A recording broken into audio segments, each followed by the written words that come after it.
Jangan lupa tonton, subscribe, like, and share.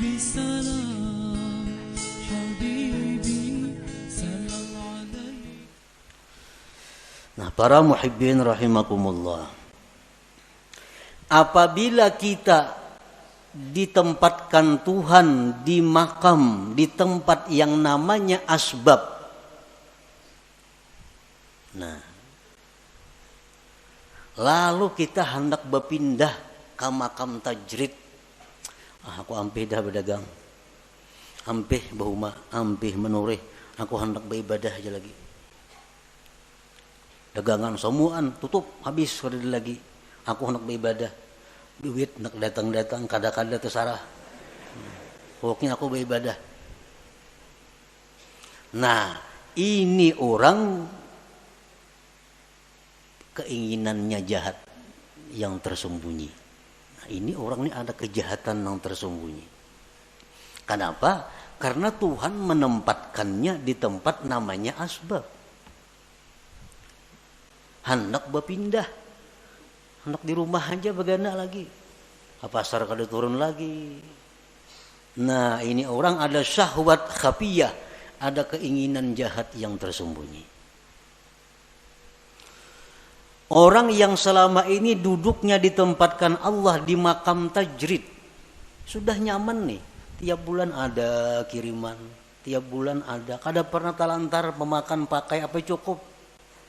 Berpikir nukar kabun, anak bakabun lagi na aku nih. Nah, anak bakabun, padahal bertahun-tahun dak begana di rumah aja, beribadah agawian datang duit. Kalinya membuka kios di muka rumah. Nah, membuka kios, ini ngarannya inhitat minal himmatil aliyah. Ini turun tingkat ngarannya, turun ini, ada penurunan himmah yang tinggi. Inhitatun minal himmatil aliyah. Nah, para muhibbin rahimakumullah, sekarang kita mengetahui di mana Allah menempatkan kita. Ini yang perlu kita tahu. Apakah Allah sekarang ini menempatkan kita di satu tempat yang namanya asbab untuk mencukupi kebutuhan ibadah kita? Ataukah sekarang ini Allah sudah menempatkan kita di makam tajrid untuk mencukupi kebutuhan ibadah kita? Ini perlu diketahui. Tandanya orang-orang yang ditempatkan Allah di makam asbab, nang berdagang, bertani, bekerja, tandanya orang yang direstui Allah untuk itu. Ada 6 tanda. Bila 6 tanda ini ada pada kita, berarti kita direstui Allah duduk di situ. Jangan hendak pindah ke makam tajrid, ke makam nang kada berusahaan lagi.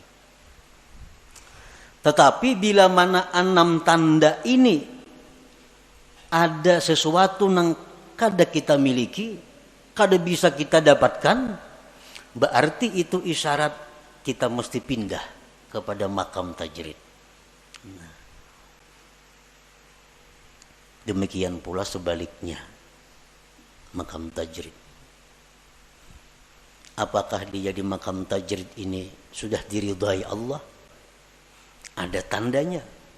Bila tandanya ini kada pas, berarti itu isyarat agar pindah kepada asbab berusaha. Nah, sekarang kita mengetahui apakah usaha kita ini diridhai Allah. Bila diridhai Allah, ini tarusakan aja berusaha. Jangan berampi-ampi sampai mati berusaha. Sampai mati. Jangan berampi-ampi kalau memang di situ diridhai Allah. Nah, tandanya apa? 1, husulul kifayah wal muasah lil fuqara wal masakin. Pertama, usaha kita yang kita jalankan selama ini cukup untuk keperluan kita dan bisa membantu orang lain. dagangan kita, usaha kita, hasilnya itu cukup untuk kebutuhan kita, bahkan bisa membantu orang lain. Satu. Yang kedua, la yulhihil asbab an zikrillah.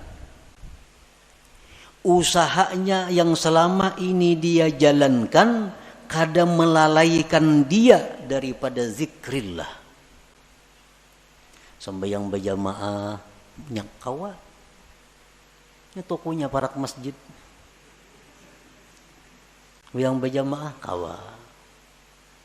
Ke pengajian aktif, kada terganggu. Baca Quran sekian juz sehari kawa. Usahanya kada mengganggu dia daripada zikrullah. Nah, ini tanda yang kedua. Tanda kita ini diridai Allah dalam kedudukan berusaha. Yang ketiga, la yajurruhul asbab ila ma harramahullah. Usaha kita ini kadang menarik, membawa kepada yang diharamkan Allah. Nah, usaha kita nih kadang menarik kepada sesuatu yang diharamkan Allah.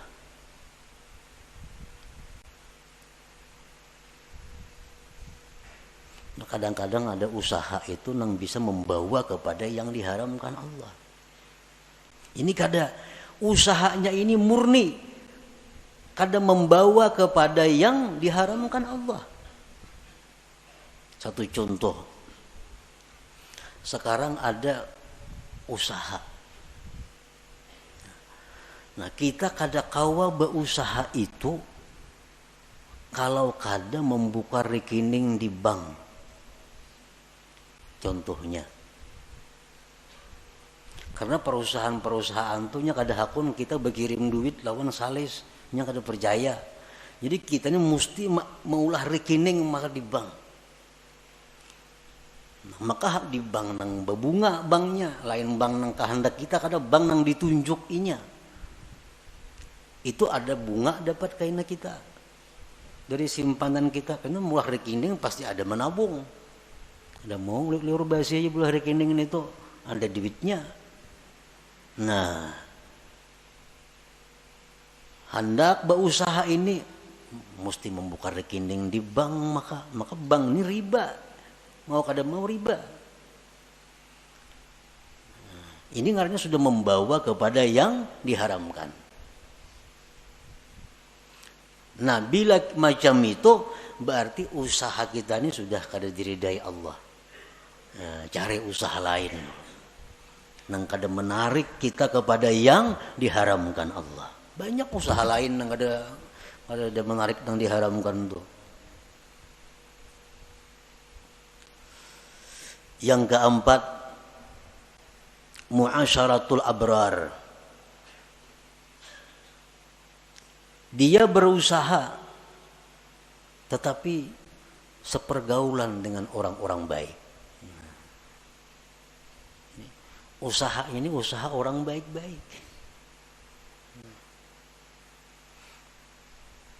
Yang kelima, mujanabatul asrar, dia menjauhi orang-orang jahat. Nya kawa usahanya itu kada berhubungan lawan orang-orang jahat. Ahli sugok, ahli mafia, ahli apanya kawa kada berhubungan dengan itu. Karena usahanya kada sangkut paut lawan bubuhan itu. Yang keenam, husulun niyati salihah, adanya niat yang saleh. 6 perkara tuh. Bila selama ini usaha kita ada 6 perkara itu, berarti kita diridai Tuhan duduk di situ. Jangan berpindah-pindah. Baik berpindah usaha atau berpindah kepada kada berusaha. Jangan. Itu sudah alamat. Coba bayangkan, kita ada berisi usaha pemasukan nih. Cukup, bahkan lebih. Ibadah sedikit pun kada terganggu. Kada membawa kepada yang haram. Kakawanan orang yang baik-baik, orang yang jahat-jahat jauh. Niat yang baik ada, usaha apa lagi yang baik pada itu. Karena ini memang diridhai Allah usahanya nih. Ukur aja usaha kita nih, pas kadan itu. Bila kada pas, usaha kita kada diridhai Tuhan. Kita mesti pindah pada usaha itu. Kalau hendak baik, kalau hendak selamat. Bila ditarusakan, bahaya. Kada percaya, buktiakan lah kaina.